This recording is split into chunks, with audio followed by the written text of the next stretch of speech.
Miss Lisa here with another story to share with you. But I have to put on my storytelling hat. Okay. This story is called The Freedom Bird. Once upon a time, there was a hunter. He hunted with a bow and arrow. And one day he decided to go out hunting in the woods. So he grabbed his quiver of arrows and put them on his shoulder. Then he took his bow and he headed off into the woods. Deep, deep, deeper than he had ever gone before. And when he was way back in the woods, he heard a song he had never heard in the woods before. Na, na, na, na, na. "What's that song?" said the hunter. "I don't like it." And he headed off even deeper into the woods. And when he was way back into the woods, he came upon a special tree. And he stopped at the base of the tree. And he looked up into that tree. And up in the tree on a branch was a very small golden bird, the most beautiful bird the hunter had ever seen in his entire life. And the bird looked down at the hunter and said, "Na, na, na, na, na." "Oh, yeah?" said the hunter. "Well, I'll teach you a lesson." He reached into his quiver of arrows and he pulled one out. He put the arrow in the bow, he pulled back the string and let go. Whoosh! The arrow headed straight for the bird. But the bird saw it coming, hopped to the next branch, and the arrow whizzed right on by. The bird looked down at the hunter and said, "Na, na, na, na, na." "Oh, yeah?" said the hunter. "Well, I'll get you this time." He reached into his quiver and he pulled out another arrow. He put it in the bow, he pulled back the string, and whoosh! The arrow headed straight for the bird. But this time, the bird did not see it coming, and the arrow went right through the bird's heart.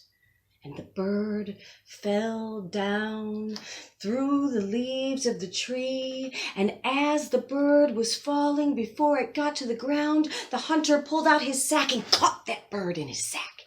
And he put that sack over his shoulder and he headed home. Now he was almost home when he heard sounds coming out of the sack.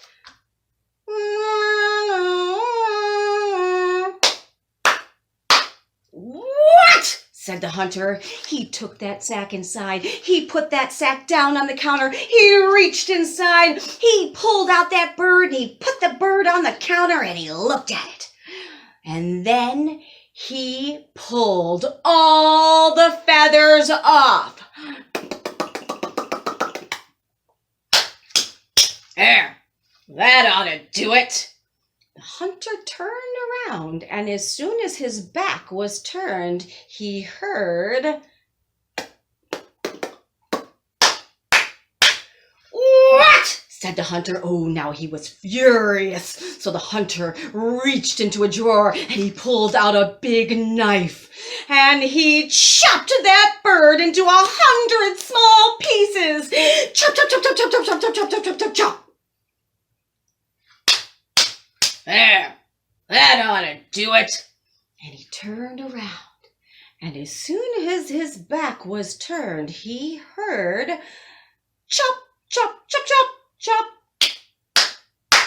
"Oh, no," said the hunter. He reached into a cabinet, he pulled out a big pot, and he filled it with water. And he took that pot to the stove, and he turned the flame up high. And then he grabbed all the 100 pieces of the bird, and he put them in the pot.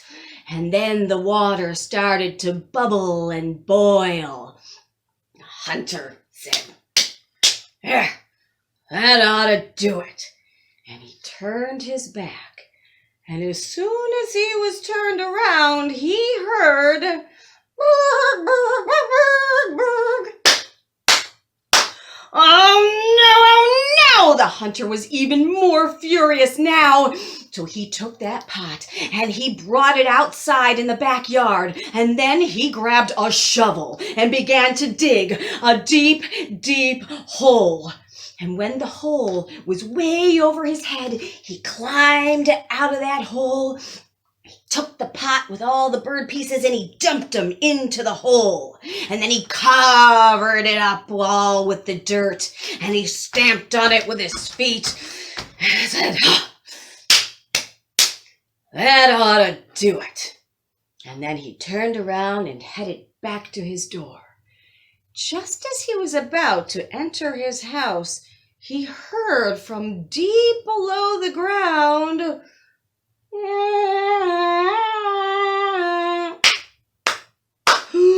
"Oh no, said the hunter. He got that shovel. He dug that hole back up. He dug up all the pieces of the bird, and he gathered up all those 100 pieces and put them in a wooden box. And then he got a top for the box and put it on.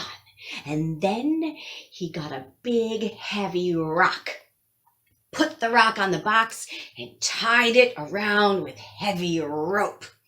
And then he took that box with the rock tied with rope down to the river and swung and flung it out into the river.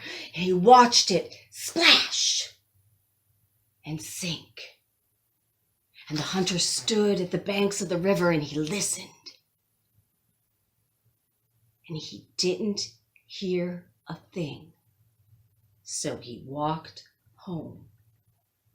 Now that box stayed at the bottom of the river for 3 days. And on the 3rd day, the current in the water rushing down to the sea began to move the box back and forth. And it rocked the rock on the box back and forth and back and forth. And soon the rope loosened. And one day the rope fell away and the rock fell off the box. And because the box was made of wood, it floated to the surface of the water. And the box began to float and drift downstream. And this box floated and drifted downstream for 1, 2, 3 days. And on the 3rd day, it floated by some children who were playing on the banks of the river. And the children saw the box floating by and wondered what was in it. So one of them waded out into the water, and just as the box was floating by, she grabbed it. And she brought it out and carried it back up onto the shore, and she put the box down, and all her friends looked at it. And then they lifted the top off the box. And when the top was lifted off this box, 100 golden birds flew out of the box into the air, and they all sang out loud, "Na, na, na, na, na." 1 year later, that hunter went walking through those same woods that he had been in a year before. And when he was walking way deep into the woods, he heard a song he thought he had heard in the woods before.